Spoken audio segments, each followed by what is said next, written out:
In part 1, I looked at some of the earliest adventures in smartphone filmmaking, covering films that have remained relatively undiscovered. But we've seen filmmakers willing to take a risk by shooting feature-length films with the camera they have in their pocket. In part 2, we'll look at films made by established directors, including an Oscar-winning director who wasn't content with one go at it and made 2 films on iPhones. Plus, I'll tell you about some more plucky smartphone filmmakers giving it a go and making great feature-length movies.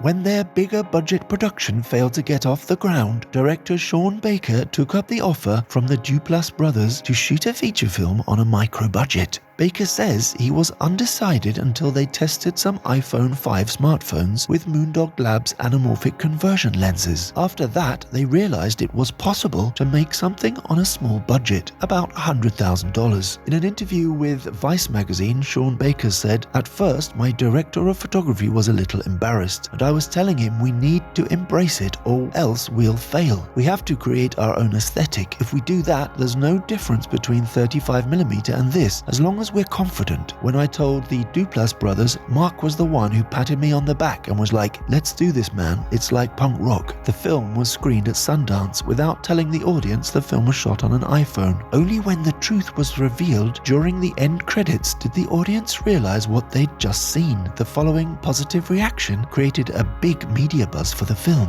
When we screened Tangerine at the Mobile Motion Film Festival in Zurich, Switzerland, Chris Bergoch, the film's co-producer and co-writer, flew over to present the film. He also gave a great talk on the full story of how the film got made. That's the number one lesson that I learned, is just don't be influenced by negative, cynical minds. What I love about the film is that it embraces the strengths of smartphone filmmaking. The main cast had never acted in a film before. The story is improvised around their real lives and shot in locations they inhabit. This gives the film a very natural, vibrant feel. Tangerine is a documentary-style cinema verite film for the era of the smartphone. The film takes place during one day, as best friends Cindy and Alexandra, Kiki Rodriguez and Maya Taylor, 2 transgender prostitutes, meet at a West Hollywood donut shop on Christmas Eve, right after Cindy has been released from prison. When Alexandra informs Cindy her boyfriend and pimp, Chester, The Wire's James Ransone, has been cheating on her with a cisgendered woman, it prompts a mad dash across Los Angeles. Also an app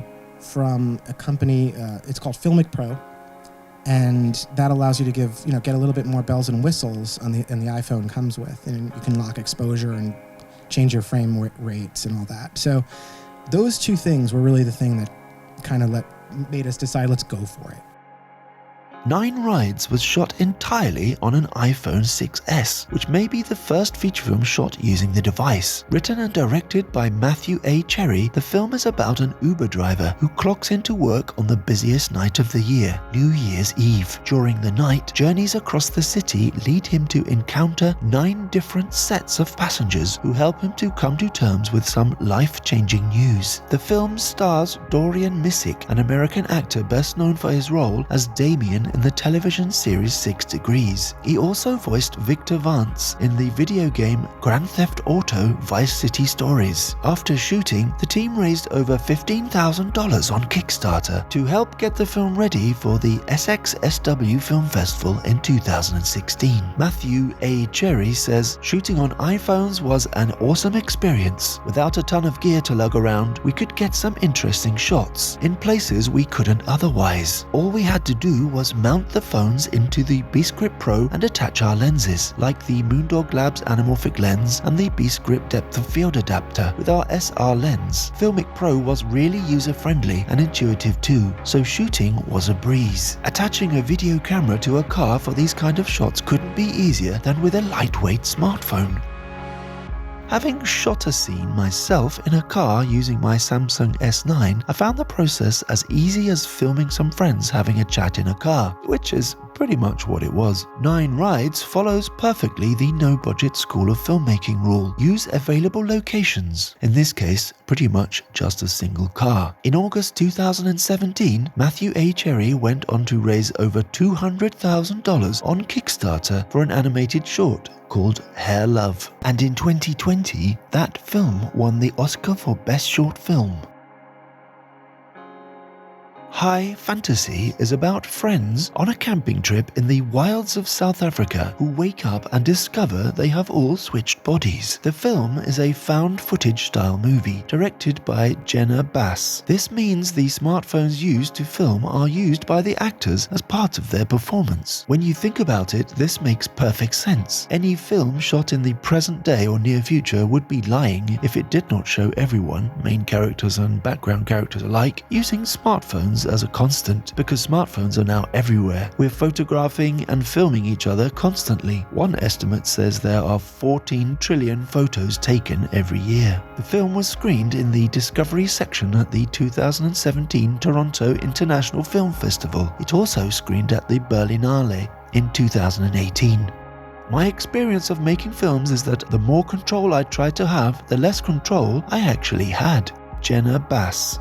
What I found refreshing about this film is the informal style of it. It's very raw, with the camera style reflecting the way we all film ourselves now. Some shots are vertical. In one moment, a character tells another character to stop filming, so the film itself is aware of the cameras being used. In one shot, the camera is left running on a car dashboard while they have an argument outside the car. In that moment, I started to question why the camera was filming. Would we deliberately leave our phones filming like that? Only if we're supposed to be filming everything. High Fantasy is not an iPhone film pretending to be a 70mm film. It is unashamedly an iPhone film. In other words, it looks like it was shot on a smartphone and doesn't apologize for it. High Fantasy is available on Amazon, but unfortunately only in the USA at the moment. I enjoy how Jenna Bass talks about the process of making High Fantasy, especially the "control is very overrated" comment. If you can't find a way to watch High Fantasy, the interviews are pretty interesting. Like Tangerine, High Fantasy is a film about race and gender stereotypes. The latter is probably more on the nose about it, but it still provokes an interesting discussion. In another interview shot at Berlinale in 2018, the race and gender discussion is as awkward and revealing as the one in the film.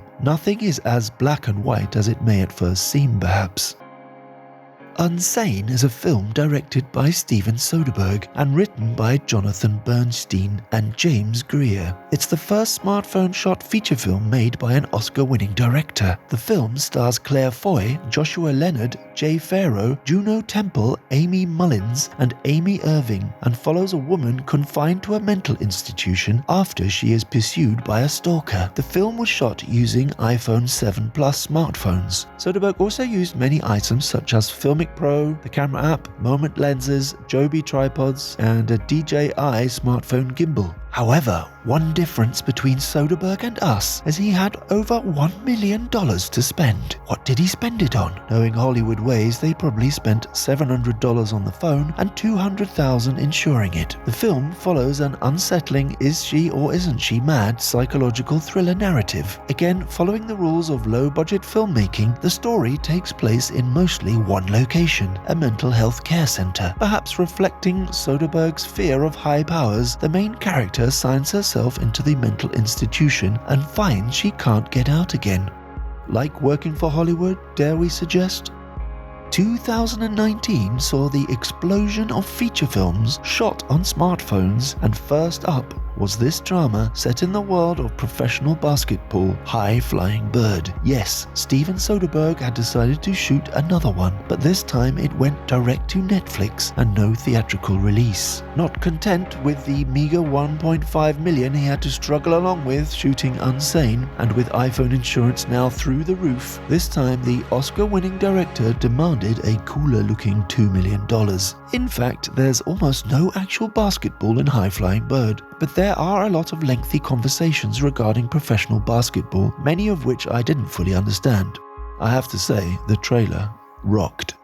Without a doubt, High Flying Bird is the most expensive and stylish, perfectly color-graded smartphone film ever made. I'm just not sure that it's all that entertaining, or at least moving. Rather, it's one of Soderbergh's more cerebral musings on a David versus Goliath duel. So instead of one woman, unsane, this time it's one man against an overbearing and powerful system. Like working for Hollywood, dare we suggest? Still worth watching though, because it shows what you can do with very little. Soderbergh is essentially using all the same kit available to all of us for a few $100s. And if you have trouble finding that elusive iPhone insurance for less than a couple of $100K, I can put you in touch with a guy, no problem. Since banging out a couple of iPhone features, Soderbergh has gone on to shoot another feature, but this time back to traditional cameras. The film is called The Laundromat, about some journalists working against an overbearing, powerful system.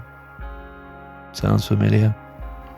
That's it for part 2 of the best feature film shot on a smartphone. Subscribe for part 3 and I'll see you in the next video.